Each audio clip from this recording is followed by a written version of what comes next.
ನಮಸ್ಕಾರ. ನನ್ನ ಹಿಂದಿನ ವಿಡಿಯೋದಲ್ಲಿ ನೀವು ಈ ಸೆಕ್ಷನ್ ಸಿಕ್ಸ್ಗೆ ಸಂಬಂಧಪಟ್ಟಂತಹ ಕಲಂ 6ಕ್ಕೆ ಸಂಬಂಧಪಟ್ಟಂತಹ ಈ ಒಂದು ಕಲಮಿನ ವಿವರಣೆಯನ್ನು, ಅದಕ್ಕೆ ಕೊಟ್ಟಂತಹ 11 ದೃಷ್ಟಾಂತಗಳನ್ನು ನಾನು ಪಾರ್ಟ್ 1 ವಿಡಿಯೋದಲ್ಲಿ ನಿಮಗೆ ವಿವರಣೆ ಕೊಟ್ಟಿದ್ದೀನಿ. ಇವತ್ತು ಅದಕ್ಕೆ ಸಂಬಂಧಪಟ್ಟಂತಹ ಕೆಲವೊಂದು ಪ್ರಕರಣಗಳನ್ನು ಮತ್ತು ಸೆಕ್ಷನ್ನನ್ನು ನೀವು ಪರೀಕ್ಷೆಯ ಸಂದರ್ಭದಲ್ಲಿ ಎನಲೈಸಿಸ್ ಹೇಗೆ ಮಾಡಬೇಕು ಅಂತಕ್ಕಂತಹ ಪ್ರಮುಖ ವಿವರಣೆಯನ್ನು ಇವತ್ತಿನ ಈ ವಿಡಿಯೋದಲ್ಲಿ ನಾನು ನಿಮ್ಮ ಮುಂದೆ ತರಲಿಕ್ಕೆ ಇಷ್ಟಪಡ್ತೀನಿ. ಈ ಏನು ಇಲಸ್ಟ್ರೇಷನ್ ನಾನು ಮಾಡಿದ್ದೀನೋ ಆ ಇಲಸ್ಟ್ರೇಷನ್ಗಳನ್ನು ನೀವು ಮೊದಲು ಒಂದು ಸಲ ವಿಮರ್ಶೆ ಮಾಡಿಕೊಳ್ಬೇಕು. You have to analyse yourself. ನೀವೇ ನಿಮ್ಮಷ್ಟಕ್ಕೆ ನೀವೇ ಅದನ್ನು ಓದಿ ನಿಮ್ಮದೇ ಆದಂತಹ ಒಂದು ವಿಚಾರದ ಶಕ್ತಿಯ ಮೇಲೆ ಅವುಗಳನ್ನು ಫಸ್ಟ್ ಅನಲೈಸ್ ಮಾಡ್ಕೊಳ್ಳಿ. ಮೊದಲು ಮಾಡ್ಕೊಂಡ ನಂತರ ಇವಾಗ ಈ ಸೆಕ್ಷನ್ ಆ್ಯಕ್ಚುಲಿ ಲಾಜಿಕಲಿ ನಮಗೇನು ಹೇಳ್ತದೆ ಅನ್ನೋದನ್ನು ನಾವು ನೋಡುವುದಾದರೆ, ವಾಟ್ ದಿಸ್ ಸೆಕ್ಷನ್ ಸೇಸ್, ಈ ಕಲಂ ಸೆಕ್ಷನ್ 6 ಆಫ್ BSc ಏನು ಹೇಳ್ತದೆ ನಮಗೆ ಅಂಥೇಳಿ ನಾವು ನೋಡುವುದಾದರೆ, the section deals with relevancy of facts. ಅಂದರೆ ನಾನು ಮೊದಲಿಂದ ಹೇಳ್ತಾ ಇದ್ದೀನಿ, section 4 to 50 all are relevancy of fact ಚಾಪ್ಟರ್ಲೇ ಬರ್ತವೆ. Okay, facts with reference to motive, preparation, conduct may be previous or subsequent. ಇಷ್ಟು ವಿಷಯವನ್ನು ಈ ಕಲಂ 6 ಹೊಂದಿದೆ ಅಂತ. ಮೋಟಿವ್ ಬಗ್ಗೆ ಮಾತಾಡ್ತದೆ, ಪ್ರಿಪರೇಷನ್ ಬಗ್ಗೆ ಮಾತಾಡ್ತದೆ, ಆಮೇಲೆ ಕಂಡಕ್ಟ್ ಬಗ್ಗೆ ಮಾತಾಡ್ತದೆ. ಕಂಡಕ್ಟ್ ಮೊದಲಿರ್ಬೋದು, ನಂತರ ಇರ್ಬೋದು ಅಂತಕ್ಕಂಥದ್ದನ್ನು ನಾವು ನೋಡ್ಬೋದು. By the virtue of section 6 of evidence act. ಇದು ಎವಿಡೆನ್ಸ್ ಅಲ್ಲ, ಭಾರತೀಯ ಸಾಕ್ಷ್ಯ ಅಧಿನಿಯಮ. ಭಾರತೀಯ ಸಾಕ್ಷ್ಯ ಅಧಿನಿಯಮ ಅಂತ ಓದ್ಬೇಕು ನೀವು. ಅಧಿನಿಯಮ್ 2023. It is not evidence act. The following facts are relevant. Number 1, motive, ಪ್ರೇರಣೆ ಅಂತಕ್ಕಂಥದ್ದು ಇದು ಸಮಂಜಸವಾದ ಒಂದು ತಥ್ಯ ಅಂಥೇಳಿ. ದೆನ್ ಕಮ್ಸ್ ಪ್ರಿಪರೇಷನ್, ತಯಾರಿ, ಸಿದ್ಧತೆ. ಇದು ಕೂಡ ಒಂದು ಸಮಂಜಸ ವಿಷಯ ಅಥವಾ ಸಮಂಜಸ ತಥ್ಯ ಅನ್ನೋದನ್ನು ನಾವು ನೋಡಬೇಕು. Then comes conduct is classified into previous and subsequent. ಒಬ್ಬ ವ್ಯಕ್ತಿಯ ವರ್ತನೆ ಘಟನೆ ನಡೆಯುವುದಕ್ಕಿಂತ ಮೊದಲೂ ಆಗ್ಬೋದು, ಘಟನೆ ನಡೆದ ನಂತರನೂ ಆಗ್ಬೋದು. ಭಾಳ ಕೋಪಗೊಂಡಿರ್ತಾನೆ, ಕೋಪದ ಒಂದು ಪ್ರೇರಣೆಯ ಮೇರೆಗೆ ಅವನೇನು ಮಾಡ್ತಾನೆ, ಕೋಪಗೊಂಡಿರ್ತಾನೆ ಅಂತಕ್ಕಂಥದ್ದು ಅದು ಒಂದು ಅವನ ಕಂಡಕ್ಟು. ಅದು ಅವನನ್ನು ಪ್ರೇರೇಪಿಸ್ತದೆ. ಆವಾಗ ಅವನು ಕೃತ್ಯವನ್ನು ಮಾಡ್ತಾನೆ. ಕೃತ್ಯ ಮಾಡಿದ ಮೇಲೆ ಅವನು ಓಡಿ ಹೋಗ್ತಾನೆ.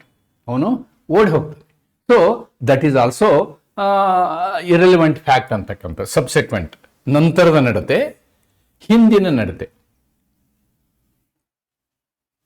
ಹಿಂದಿನ ನಡತೆ ಅಥವಾ ಮೊದಲಿನ ನಡತೆ, ಪ್ರೀವಿಯಸ್, ಪೂರ್ವಭಾವಿ ನಡತೆ. ಇದನ್ನು ನಾವು ತುಂಬ ಚೆನ್ನಾಗಿ ಬರಿಬೇಕಂದ್ರೆ ಪೂರ್ವಭಾವಿ ನಡತೆ ಅಂಥೇಳಿ ಬರಿಬೋದು ನೀವು. ಹಿಂದಿನ ನಡತೆ ಅನ್ನೋದಕ್ಕಿಂತ ಪೂರ್ವಭಾವಿ ನಡತೆ, ಘಟನೆಗೆ ಮೊದಲಿನ ನಡತೆ ಅಂತ ಬರೆದ್ರೂ ಆಗುತ್ತೆ. That also can be okay. Now these things how they are, ಅವುಗಳನ್ನು ಒಂದೊಂದಾಗಿ ಎಕ್ಸ್ಪ್ಲೈನ್ ಮಾಡ್ತಾ ಹೋಗ್ತೀನಿ ನಾನು. And here I will refer case laws. ಇದನ್ನು ಹೇಳುವಾಗ ಸಂಬಂಧಪಟ್ಟಂತಹ ಕೇಸ್ ಲಾಗಳನ್ನು ನಾನು ತೆಗೆದುಕೊಂಡು ಹೋಗ್ತೇನೆ. ಒಂದು ನೆನ್ಪಿಟ್ಕೊಳ್ಳಿ, ಮೋಟಿವ್ ಅಂದ್ರೆ ಏನು? It is the moving power that forces a person to do act. ಪ್ರೇರಣೆ ಅಂತಕ್ಕಂಥದ್ದು ಆ ಮನುಷ್ಯನನ್ನು ಕ್ರಿಯೆಗೆ ಅಳವಡಿಸ್ತದೆ. He will execute it. ಕೃತಿಯನ್ನು ಮಾಡ್ತಾನೆ ಅವನು. ಆ ಮಾಡಬೇಕು ಅಂತಂದರೆ ಹಿಂದ್ಗಡೆ ಒಂದು ಪ್ರೇರಣೆ ಬೇಕು ಅಂತಕ್ಕಂಥದ್ದು. ನಾನು ನಿಮಗೆ ಪಾಠವನ್ನು ಮಾಡ್ತಾ ಇದ್ದೀನಿ ಅಂತಂದರೆ ನನಗೆ ಒಂದು ಪ್ರೇರಣೆ ಏನು, ನನಗೆ ಕಾನೂನಿನ ವಿಷಯದಲ್ಲಿ ಆಸಕ್ತಿ ಇದೆ, ನನಗೆ ಕಾನೂನು ಅಲ್ಪ ಮಟ್ಟಿಗೆ ಗೊತ್ತಿರುವುದಂತನ್ನು ನಿಮಗೆ ಹೇಳುವುದು. ಅದು ನನ್ನ ಅತಿ ಪ್ರಮುಖವಾದಂಥ ಉದ್ದೇಶ. ಕನ್ನಡ ಮಾಧ್ಯಮದ ವಿದ್ಯಾರ್ಥಿಗಳಿಗೆ ಕಾನೂನು ಕಬ್ಬಿಣದ ಕಡಲೆ ಆಗಬಾರ್ದು.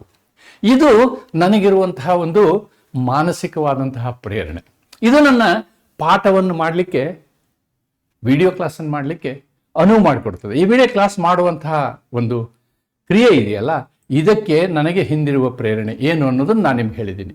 ಅಂದರೆ ಪ್ರೇರಣೆ ಎಂದರೆ ವ್ಯಕ್ತಿಯನ್ನು ಯಾವುದಾದರೂ ಕ್ರಿಯೆ ಮಾಡಲು ಪ್ರೇರೇಪಿಸುವ ಶಕ್ತಿ. This is also a fact. It is a mental fact.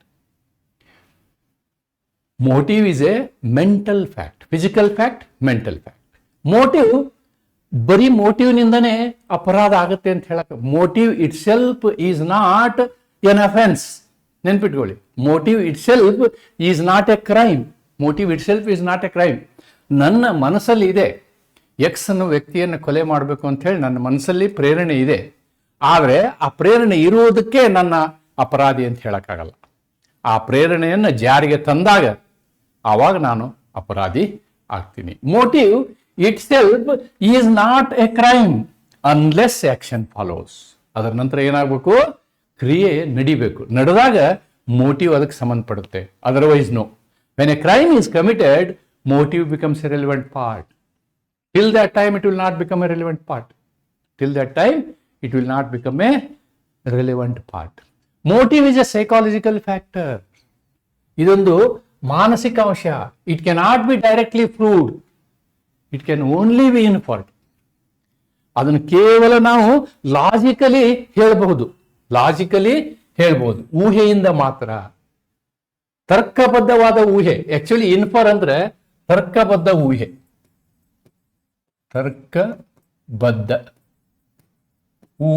ಅಂತ ಹೇಳ್ಬೋದು. ತರ್ಕಬದ್ಧ ಊಹೆಯಿಂದ ನಾವು ಅದನ್ನು ಹೇಳ್ಬೋದು ಮೋಟಿವ್ ಇದೆ ಅಂತ ಹೇಳಿ.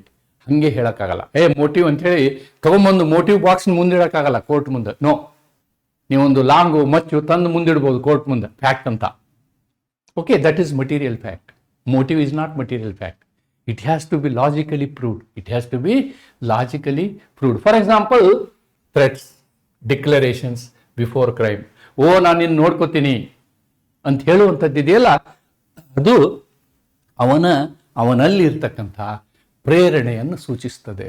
ಆ ಒಂದು ಹೇಳಿಕೆ, ನಾನು ನಿನ್ನ ನೋಡ್ಕೋತೀನಿ, ಅಥವಾ ಗದರಿಸುವುದು, ಅಥವಾ ನಾವೇನು ಹೇಳ್ತೀವಿ ಅದಕ್ಕೆ ಅಂತಂದರೆ, there is a offence called, I am not able to catch.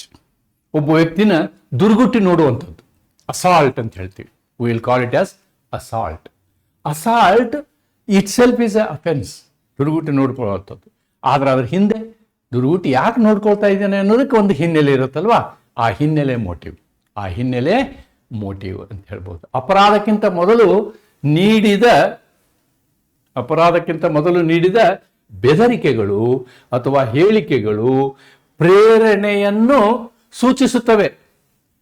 ಹೆದರಿಸೋದು, assault ಮಾಡೋದು, ಅಥವಾ ಅವನು ಬೈಯೋದು, ಓಕೆ, ಇವೆಲ್ಲವೂ ಏನು ಮಾಡ್ತವೆ ಅಂದರೆ ಅದ್ರ ಹಿಂದೆ ಮೋಟಿವ್ ಇದೆ ಅನ್ನೋದನ್ನು ನಾವು ಹೇಳಲಿಕ್ಕೆ ಅವುಗಳನ್ನು ಅಂತಹ ಹೇಳಿಕೆಗಳನ್ನ ಉಪಯೋಗ ಮಾಡ್ತೀವಿ.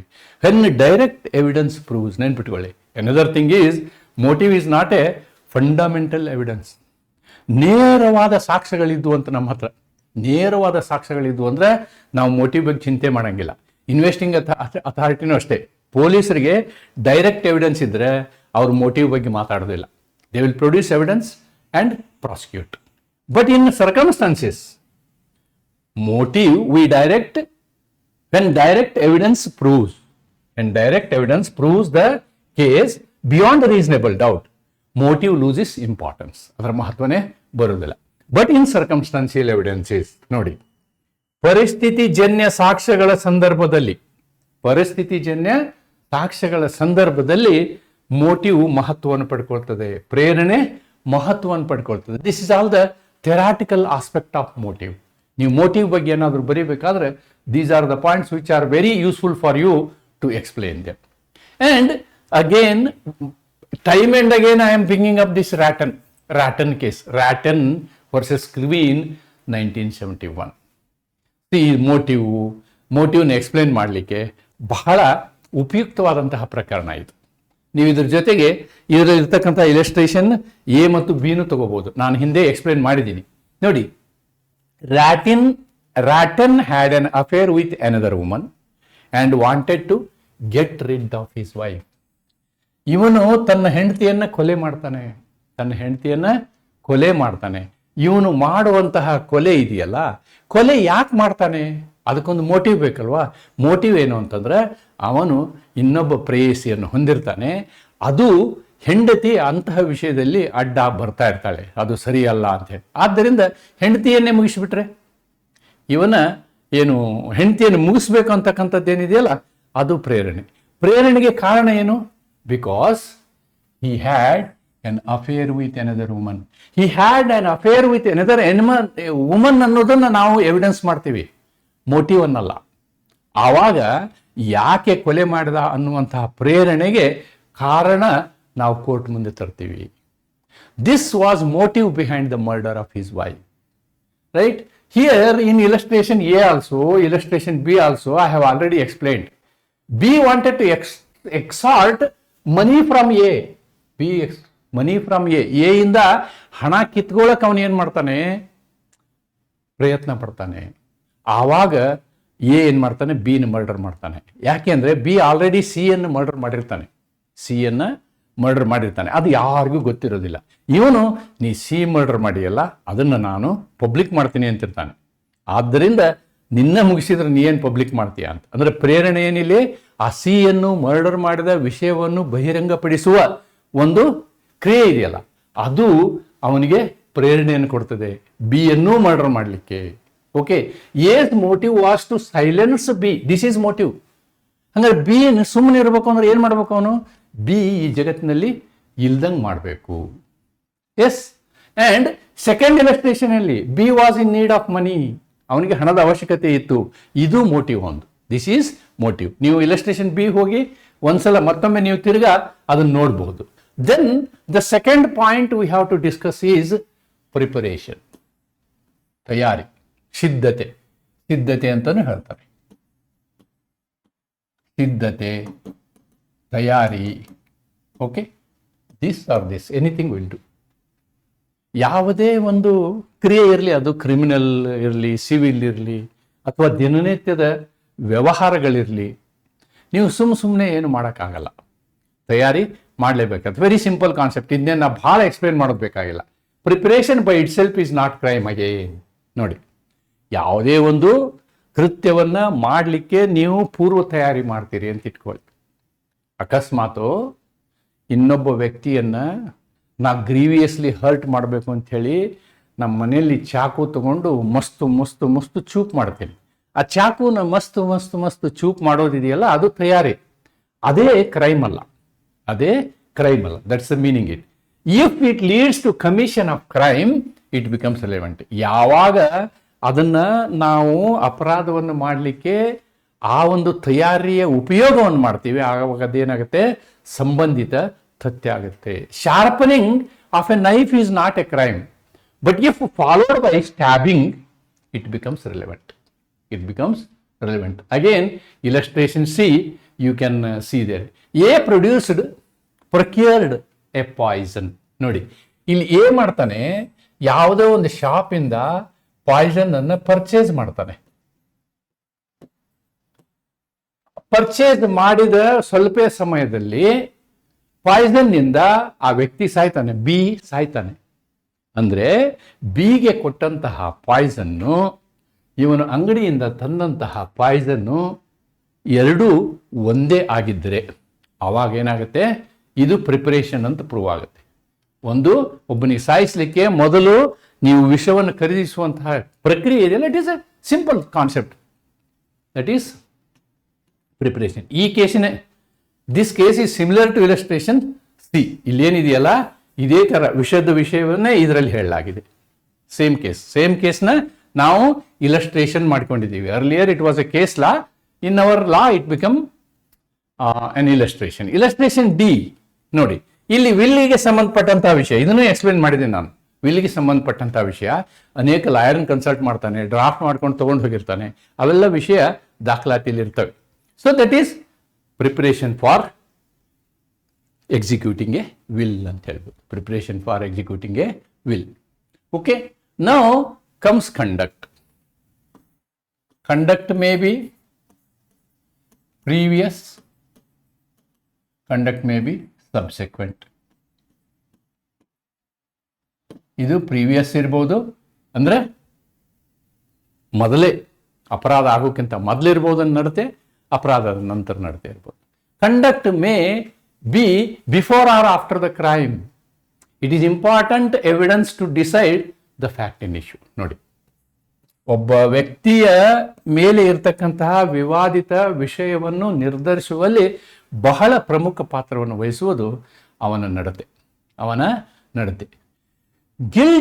Guilty mind leads to guilty conduct. ಕೆಟ್ಟ ಮನುಷ್ಯ ಇದ್ದವನು ಏನ್ ಮಾಡ್ತಾನೆ? ಕೆಟ್ಟ ರೀತಿಯ ವರ್ತನೆಯನ್ನು ಮಾಡ್ತಾನೆ. In civil cases conduct of both the parties is relevant. ದಿವಾನಿ ಪ್ರಕರಣಗಳಲ್ಲಿ, ನಾಗರಿಕ ಪ್ರಕರಣಗಳಲ್ಲಿ, ಸಿವಿಲ್ ಪ್ರಕರಣಗಳಲ್ಲಿ ಅದು ಡಿಪೆಂಡೆಂಟ್ಗೂ ಸಂಬಂಧಪಡ್ತದೆ, ಪ್ಲೇಂಟಿಫ್ಗೂ ಸಂಬಂಧಪಡ್ತದೆ. ಕ್ರಿಮಿನಲ್ ಕೇಸಸ್ಸಲ್ಲಿ ನಾವು ಸಾಮಾನ್ಯವಾಗಿ ಯಾವನ ಮೇಲೆ ಅಪರಾಧವನ್ನು ಹೊರಿಸಿದೆಯೋ ಅಪರಾಧಿ ಅಥವಾ ಆರೋಪಿಯ ನಡತೆ ಪ್ರಮುಖ ಪಾತ್ರವನ್ನು ವಹಿಸ್ತದೆ ಕಂಡಕ್ಟಲ್ಲಿ ಅನ್ನೋದನ್ನು ನಾವು ಗಮನಿಸಬೇಕು. ಆದರೂ ಒಂದನ್ನು ನೆನಪಿಟ್ಟುಕೋಬೇಕು, conduct alone is not the conduct alone cannot be taken as evidence. That is another very important thing we have to remember. Conduct must relate to, ನೋಡಿ, ಯಾವುದೇ ಒಬ್ಬ ವ್ಯಕ್ತಿಯ ನಡತೆ ಇದೆಯಲ್ಲ ಅದು ವಿವಾದಿತ ವಿಷಯಕ್ಕೆ, ತಥ್ಯಕ್ಕೆ ಅಥವಾ ಸಂಬಂಧಿತ ತಥ್ಯಕ್ಕೆ. ಸಂಬಂಧಿತ ತಥ್ಯ ಅಂದ್ರು ಯಾವುದು ವಿವಾದಿತ ವಿಷಯಕ್ಕೆ ಸಂಬಂಧವಾಗಿರ್ತದೋ ಅದು ಸಂಬಂಧಿತ ತಥ್ಯ. ಇವೆರಡರಲ್ಲಿ ಯಾವುದಾದ್ರೂ ಒಂದಕ್ಕೆ ಅವನ ನಡತೆ ಕನೆಕ್ಟ್ ಆಗಿರಬೇಕು, ಅವನ ನಡತೆ ಸಂಬಂಧಿಸಿರಬೇಕು. Then only that conduct will take. It must influence. ನೋಡಿ, ಅದು ಪ್ರಭಾವವನ್ನು ಬೀರಬಹುದು ಅಥವಾ ಪ್ರಭಾವವನ್ನು ಬೀರಿರಬೇಕು. ಆಲ್ರೆಡಿ ಪ್ರಭಾವ ಮಾಡಿರಬೇಕು ಅಥವಾ ಏನಾಗಿರ್ಬೇಕು, ಪ್ರಭಾವವನ್ನು ಬೀರುವ ಸಾಧ್ಯತೆ ಇರಬೇಕು. ಅದಕ್ಕೆ ನಾವೇನಂತೀವಿ? ನಡತೆ, ಕಂಡಕ್ಟ್ ಅಂತ ಹೇಳ್ತೀವಿ. ನಡತೆ. Okay, then in this we will see this case, Queen empress versus Abdullah ಪ್ರಕರಣ ಇದೆಯಲ್ಲ, ಇದು ನಡತೆಯ ಬಗ್ಗೆ 2 ವರ್ಷನನ್ನು ಕೊಡ್ತದದು. It gives 2 judgments. Majority judgment ಒಂಥರ ಇದೆ, ಮೈನಾರಿಟಿ ಮೆಹಮೂದ್ ಅಂತಕ್ಕಂತಹ ಜಡ್ಜ್ನ ಜಜ್ಮೆಂಟು ಇನ್ನೊಂದು ಥರ ಇದೆ. ಇದು 1885 ಪ್ರಕರಣ. ತುಂಬ ಈ ಪ್ರಕರಣವನ್ನು ನೀವು ಕಂಡಕ್ಟ್ ವಿಷಯದಲ್ಲಿ ವಿವರವಾಗಿ ಚರ್ಚೆ ಮಾಡೋದು ಮುಖ್ಯ ಅಂತ ಹೇಳಿ ನಾನು ಅಂದ್ಕೊಳ್ತೀನಿ. ಏನದು? Queen empress versus Abdullah. ಈ ಕೇಸ್ಲಾನ ನೀವು ದಯವಿಟ್ಟು ನೆನ್ಪಿಟ್ಕೋಬೇಕು. ಈ ಸೆಕ್ಷನ್ ಅನ್ನು ಎಕ್ಸ್ಪ್ಲೇನ್ ಮಾಡಬೇಕು ಅಂತಂದ್ರೆ this is very very important case law. Abdullah was accused of murdering Dulari ಅಂತಕ್ಕಂಥ ಹುಡುಗಿ, 15ರಿಂದ 20 ವರ್ಷದ ಹುಡುಗಿ. ಇವಳು ವೇಶ್ಯೆಯಾಗಿರ್ತಾಳೆ. ವೇಶ್ಯೆಯಾಗಿರ್ತಾಳೆ. ಸಿ ಈಸ್ ಎ ಪ್ರಾಸ್ಟಿಟ್ಯೂಟ್ ಅಂತ ಹೇಳ್ತಾರೆ ಈ ಕೇಸಲ್ಲಿ. ಅವಳ ಕುತ್ತಿಗೆ ಕೊಯ್ತಾನಿವ ಅಬ್ದುಲ್ಲಾ. ಅವಳ ಕುತ್ತಿಗೆಯನ್ನು ಡ್ಯಾಮೇಜ್ ಮಾಡಿಬಿಡ್ತಾನೆ, ನೆಕ್ ಕೊಯ್ತಾನೆ. Okay, she could not speak. ಅವಳ ಕುತ್ತಿಗೆಯನ್ನು ಕೊಯ್ದ ನಂತರ ಅವಳಿಗೆ ಮಾತನಾಡೋದು ಬಹಳ ಕಷ್ಟ ಆಗುತ್ತೆ. ಅವಳು ಹಾಸ್ಪಿಟ್ಲಲ್ಲಿ ಇರ್ತಾರೆ.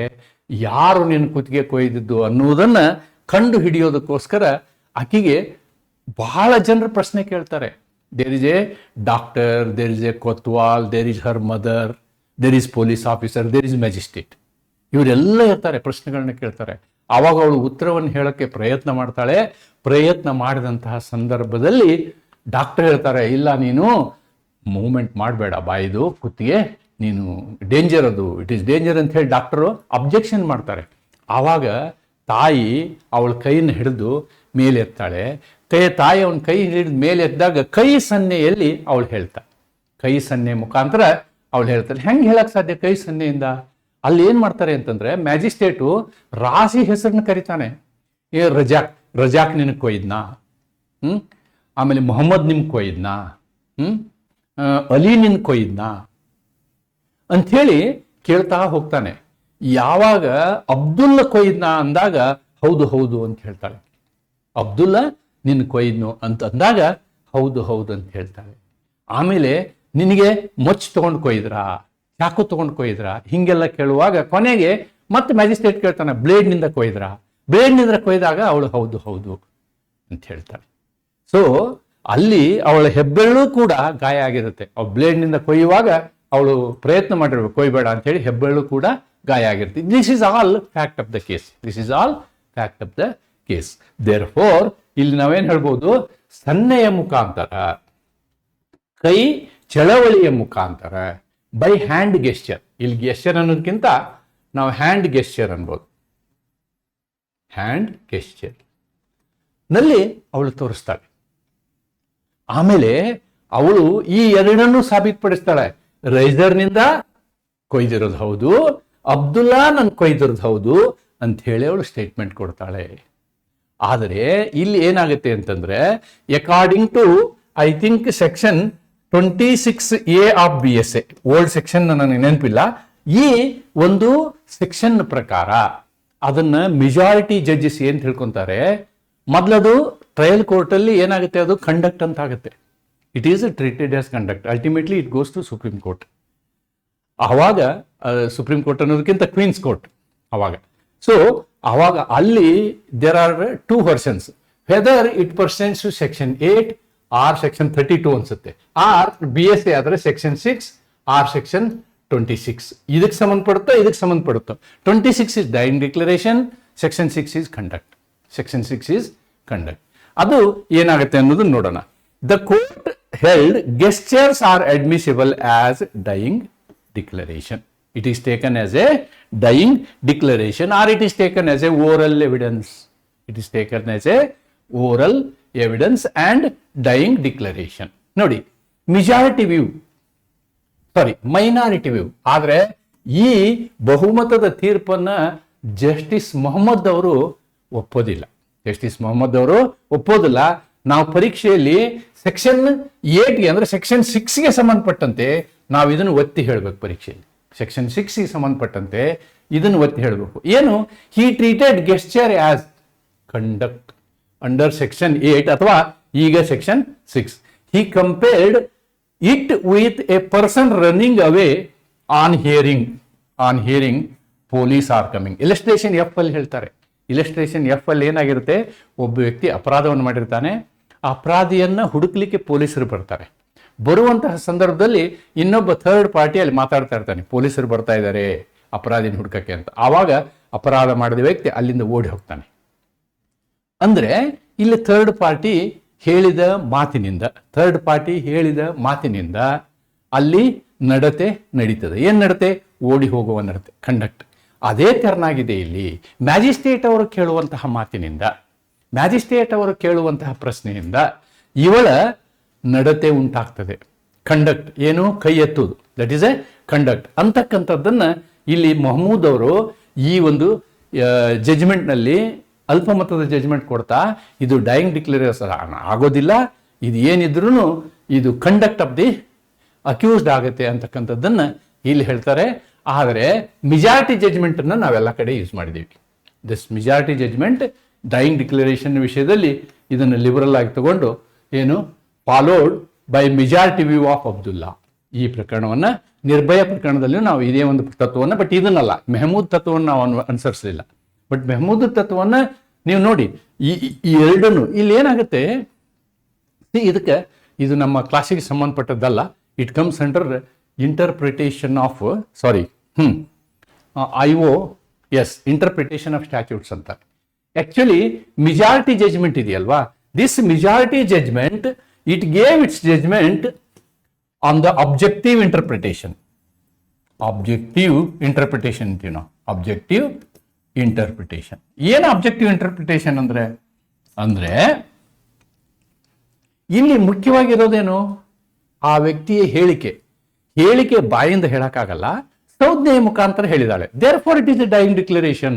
ಇದು ಉದ್ದೇಶದ ವ್ಯಾಖ್ಯಾನ, ಉದ್ದೇಶವನ್ನು ಅರಿತುಕೊಳ್ಳುವ ವ್ಯಾಖ್ಯಾನ.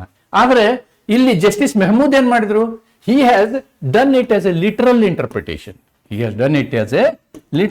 ಕಾನೂನಿನಲ್ಲಿ ಏನ್ ಬರೆದಿದೆ ಅದರ ವ್ಯಾಖ್ಯಾನವನ್ನು ಅವರು ಮಾಡಿದ್ದಾರೆ.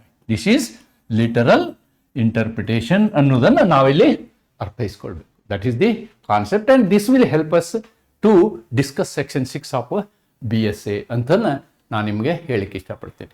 Then relevancy of statements. These things are very important. Short ನೋಟ್ಗೆ ನಿಮಗೆ ಈ ಪ್ರಶ್ನೆ ಬರ್ಬೋದು. ಇದು ನಮಗೆ ಮೇನ್ ಆಕ್ಟ್ ಅನ್ನು ನೋಡಿದಾಗ ರಿಲೆವೆನ್ಸಿ ಬಗ್ಗೆ ಅಲ್ಲಿ ಮಾತಾಡಿಲ್ಲ, ಸ್ಟೇಟ್ಮೆಂಟ್ ಬಗ್ಗೆ ಅಲ್ಲಿ ಮಾತಾಡಿಲ್ಲ. ಬಟ್ ಎಲ್ಲ ಇಲಸ್ಟ್ರೇಷನ್ಗಳನ್ನು ಓದಿದಾಗ ನಮಗೆ ಇದು ಮಹತ್ವ ಅನಿಸ್ತದೆ. ಏನಿದು ರಿಲೆವೆನ್ಸಿ? ಎಲ್ಲ ಫ್ಯಾಕ್ಟ್ಗಳನ್ನು ನಾವು ರಿಲೆವೆಂಟ್ ಅಂತ ತಗೊಳಕ್ಕಾಗಲ್ಲ. The primary need of section 16 is conduct of the party. ನೋಡಿ, ಒಬ್ಬ ವ್ಯಕ್ತಿಯ ನಡತೆ ಬಹಳ ಮುಖ್ಯ ಇಲ್ಲಿ, ಆದರೆ ಅವನ ಹೇಳಿಕೆ ಅಲ್ಲ. ಆದರೆ ಒಂದೊಂದ್ಸಲ ಏನಾಗುತ್ತೆ, ಹೇಳಿಕೆ ಮತ್ತು ನಡತೆ ಅವು ಮಿಕ್ಸ್ ಆಗಿಬಿಟ್ಟಿರ್ತವೆ. ಹೇಳಿಕೆ ಮತ್ತು ನಡತೆ ಎರಡೂ ಮಿಕ್ಸ್ ಆಗಿಬಿಟ್ಟಿರ್ತವೆ. ಉದಾಹರಣೆಗೆ, ಈಗ ಯಾರಿಗೋ ಒಬ್ಬ ಮನೆಯಲ್ಲಿ ಹೆಂಡತಿಗೆ ಸೀಮೆಎಣ್ಣೆ ಸುರಿದು ಬೆಂಕಿ ಹಚ್ಚಿಬಿಟ್ಟ ಅಂತ ಇಟ್ಕೊಳ್ಳಿ. ಆ ಬೆಂಕಿ ಹತ್ತಿ ಉರಿತಾ ಇರುವಂತಹ ಹೆಣ್ಣು ಮಗಳು ಓಡೋಡ್ಕೊಂಡು ಬರ್ತಾಳೆ ಹೊರಗೆ. ಅಯ್ಯೋ ನಾನು ಸತ್ತೆ ಅಂಥೇಳಿ ಹೊರಗೆ ಓಡೋಡ್ಕೊಂಡು ಬರ್ತಾಳೆ. ಈ ಓಡ್ಕೊಂಡು ಬರುವಂತಹದ್ದು ನಡತೆ, ಓಡೋಡ್ಕೊಂಡು ಬರುವಂಥದ್ದು ನಡತೆ. ಆ ನಡತೆಯ ಜೊತೆಗೆ ನನ್ನ ಅತ್ತೆ ನನಗೆ ಸೀಮೆಎಣ್ಣೆ ಸುರಿದು ಬೆಂಕಿ ಹಚ್ಚಿದಾಳೆ, ನನ್ನ ಅತ್ತೆ ನನ್ನ ಸಾಯಿಸ್ತಾ ಇದ್ದಾಳೆ ಅಂತೇಳಿ ಕೂಗ್ತಾಳೆ. That is a statement. So ಎರಡೂ ಮಿಕ್ಸ್ ಇರುವಂತಹ ಸಾಧ್ಯತೆ ಇದೆ. ಎರಡೂ ಮಿಕ್ಸ್ ಇದ್ದಾಗ statement also matters. Statement also is coming under conduct. ಈಗ conduct and statement are coupled together, such statement is also relevant fact ಅಂತ ಹೇಳ್ಬೋದು. Okay, so the primary need of section 6 is conduct of party, not mere statement. ಕೇವಲ ಹೇಳಿಕೆ ಮಾತ್ರ ಅಲ್ಲ. ಕೇವಲ ಹೇಳಿಕೆಯನ್ನ ನಾವು ಇಲ್ಲಿ ಸೆಕ್ಷನ್ 6 ಪ್ರಕಾರ ರಿಲೆವೆಂಟ್ ಅಂತ ತಗೊಳ್ಳೋದಿಲ್ಲ.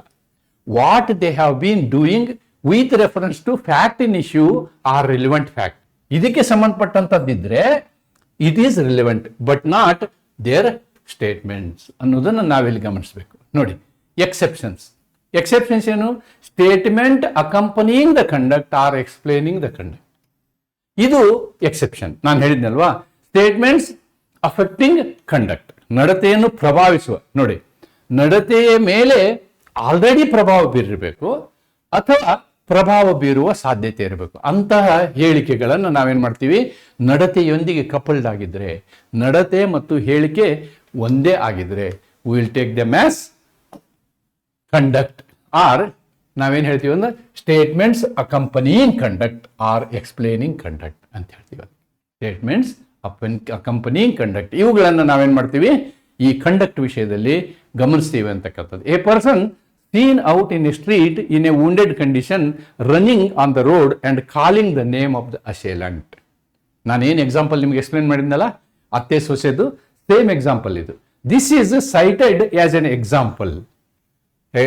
Example of conduct coupled with statement in Queen versus Abdullah. Actually judgment ಬರೀಬೇಕಾದ್ರೆ, ಕ್ವೀನ್ ವರ್ಸಸ್ ಅಬ್ದುಲ್ಲಾ ಜಜ್ಮೆಂಟ್ ಬರೀಬೇಕಾದ್ರೆ ಈ ತೆರನಾದಂತಹ ಹೇಳಿಕೆಗಳು ಕೂಡ ಕಂಡಕ್ಟ್ ಆಗ್ತವೆ ಅಥವಾ ಕಂಡಕ್ಟ್ ವಿತ್ ಕಪಲ್ಡ್ ಆಗ್ತವೆ ಅಂತೇಳಿ ಜಡ್ಜಸ್ಸು ಆರ್ಬಿಟರ್ ಡಿಕ್ಟಾ ಕೊಟ್ಟಿದ್ದಾರೆ. ಅದಕ್ಕೆ ನಾನು ಆ ರೆಫರೆನ್ಸ್ ಅನ್ನು ಇಲ್ಲಿ ಕೊಟ್ಟಿದ್ದೀನಿ. I have given you that reference.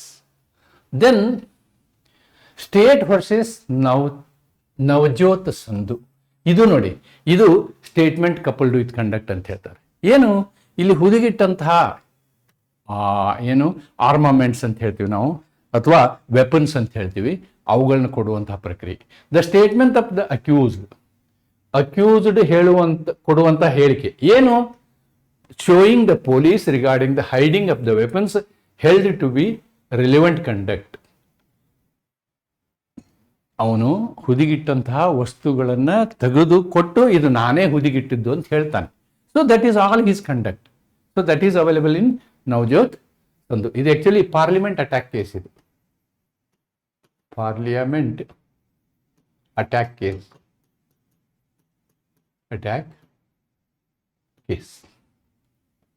The act of injured person making a complaint about the offense is. ನೋಡಿ, ಇದಕ್ಕೆ ನಾವು ಇನ್ನೊಂದು ಎಕ್ಸಾಂಪಲ್ನ ಹೇಳ್ಬೋದು. ನೋಡೋಣ ಇಲ್ಲಿ ಏನೇನಿದೆ ನೋಡೋಣ. ಆರ್ ವರ್ಸಸ್ ಲಿಲಿ ಮ್ಯಾನ್, ಇದನ್ನ ನೋಡೋಣ. A case of attempted rape. ಈ ಕೇಸ್ನಿಂದ ನಾನು ಕ್ಲಿಯರ್ ಆಗಿ ಎಕ್ಸ್ಪ್ಲೇನ್ ಮಾಡ್ಬಿಡ್ತೀನಿ ನಿಮಗೆ. ಆ್ಯಕ್ಚುಲಿ ಬರೀ ಕಂಪ್ಲೇಂಟು ಯಾವುದು ರಿಲಿವೆಂಟ್ ಆಗುತ್ತೆ, ಸ್ಟೇಟ್ಮೆಂಟ್ ಯಾವುದು ರಿಲಿವೆಂಟ್ ಆಗುತ್ತೆ, ಸ್ಟೇಟ್ಮೆಂಟ್ ಯಾವುದು ರಿಲಿವೆಂಟ್ ಆಗೋದಿಲ್ಲ ಅನ್ನೋದು ಈ ಪ್ರಕರಣದಿಂದ ಸುಲಭವಾಗಿ ಎಕ್ಸ್ಪ್ಲೇನ್ ಮಾಡ್ಬೋದು ನಾವು. ಏನು? A case of attempted rape, A case of attempted rape. Actually ಇದರಲ್ಲಿ ಇದೆ, ಅದು J&K ನಲ್ಲಿ, ಇಲಸ್ಟ್ರೇಷನ್ J&K ನಲ್ಲಿ ಇದೆ, ಅದು ಇದೇ ಕೇಸನ್ನು ಅಲ್ಲಿ ಕೊಟ್ಟಿದ್ದಾರೆ. ದ ಮೇಡ್ ಸರ್ವೆಂಟ್, ಮನೆಗಿದ್ದಂತಹ ಒಂದು ಕೆಲಸದ ಸೇವಕಿ ಇದ್ದಾಳಲ್ಲ, ಅವಳು ಏನು ಮಾಡ್ತಾಳೆ, ಮನೆಯ ಮಾಲ್ಕಿನ ಹತ್ರ ಬಂದು, ಮಿಸ್ಟ್ರೆಸ್ ಅಂತಾರೆ, ಮಾಲ್ಕಿನ ಹತ್ರ ಬಂದು ಏನು ಹೇಳ್ತಾರೆ, ಮನೆಯಲ್ಲಿ ಮಾಲಕ ನನಗೆ ರೇಪಿಗೆ ಪ್ರಯತ್ನ ಮಾಡಿದ್ದಾನೆ, ನನ್ನ ಅತ್ಯಾಚಾರಕ್ಕೆ ಪ್ರಯತ್ನ ಮಾಡ್ದ, ಅಥವಾ ಅತ್ಯಾಚಾರಕ್ಕೆ ಕರೆದ, ಲೈಂಗಿಕ ಕ್ರಿಯೆಗೆ ಕರೆದ ಅಂತ ಹೇಳಿ ಏನು ಮಾಡ್ತಾಳೆ, ಆ ಮಾಲ್ಕಿನ ಹತ್ರ ಹೇಳ್ತಾಳೆ. ದೇರ್ಫೋರ್ ಈ ಒಂದು ಕ್ರಿಯೆ ಇದೆಯಲ್ಲ, ಕಂಡಕ್ಟ್, ಇವಳ ನಡತೆ ಇದೆಯಲ್ಲ, ನಡತೆ ಮತ್ತು ಹೇಳಿಕೆ ಇವೆರಡನ್ನು ಒಟ್ಟುಗೂಡಿಸಿ ನಾವೇನಂತೀವಿ, ಕಂಪ್ಲೇಂಟ್ ಅಂತೀವಿ. This is called complaint. This complaint which is also having conduct. ಆದ್ದರಿಂದ ಇಟ್ ಫಾಲ್ಸ್ ಅಂಡರ್ ಸೆಕ್ಷನ್ 6 ಅಂತ ಹೇಳ್ಬೋದು. It falls under section 6. ನೋಡಿ ಇಲ್ಲಿ ಕೆಳಗಡೆ, a girl telling a rape incident to her friend is a mere statement. ಅದಕ್ಕೆ ನಾನು ಇದನ್ನು ಬರೆದಿದ್ದೀನಿ. ಒಬ್ಬ ಹುಡುಗಿ ರೇಪ್ ನಡೆದಂತಹ ಅಥವಾ ರೇಪಿನ ಪ್ರಕರಣವನ್ನು ತಾನು ತನ್ನ ಹಿಂಸೆಯ ಅನುಭವ ಆಗಿ ತನ್ನ ಗೆಳತಿಯ ಮುಂದೆ ಹೇಳಿದರೆ ಅದು ಕಂಪ್ಲೇಂಟ್ ಅಲ್ಲ. It is not at all relevant to BSA. ನಮಗೋದಕ್ಕೂ ಸಂಬಂಧನೇ ಇಲ್ಲ.